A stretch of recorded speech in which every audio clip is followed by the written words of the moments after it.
हर व्यक्ति की चाहत होती है कि उसे एक खूबसूरत दुल्हन मिले, लेकिन घूंघट उठाते ही यह पता चले कि जिसे दुल्हन बनाकर लाए हैं वह लड़की नहीं, भूतनी है। तो सोचिए क्या गुजरेगी उस व्यक्ति पर। ऐसी ही एक पुरानी घटना है बिहार के दरभंगा जिले के नेहरा गांव की।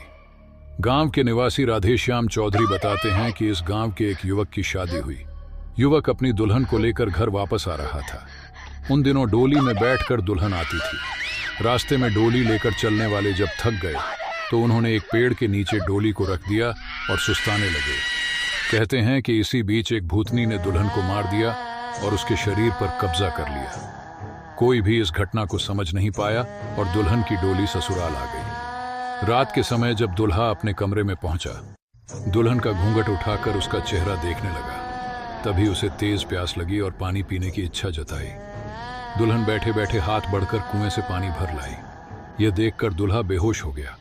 जब होश आया तो दुल्हन के रूप में बैठी भूतनी ने कहा कि तुमने मेरा राज जान लिया है, अब मैं तुम्हारे पास नहीं रह सकती हूँ। अगर तुम्हारे पास रहूंगी तो तुम्हें भी जान से मार डालूंगी। भूतनी ने कहा कि इस गांव में मैं दुल्हन बनकर आई हूँ, इसीलिए अब से यह गांव मेरी देख रेख में रहेगा। गांव वालों से कह देना कि वह अपने घर का चूल्हा दक्षिण दिशा की ओर रखें।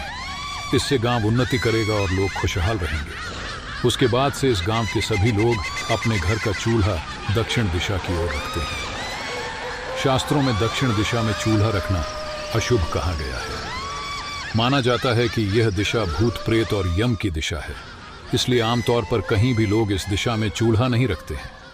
लेकिन नेहरा गांव के लोग कहीं भी जाकर बस जाएं, चूल्हे का मुंह दक्षिण दिशा की ओर रखना बिल्कुल भी नहीं। गाइस, हम आपके लिए ऐसे ही इंटरेस्टिंग मूवी एक्सप्लेन करते रहेंगे, तो हमारे चैनल को सब्सक्राइब जरूर से कर लें।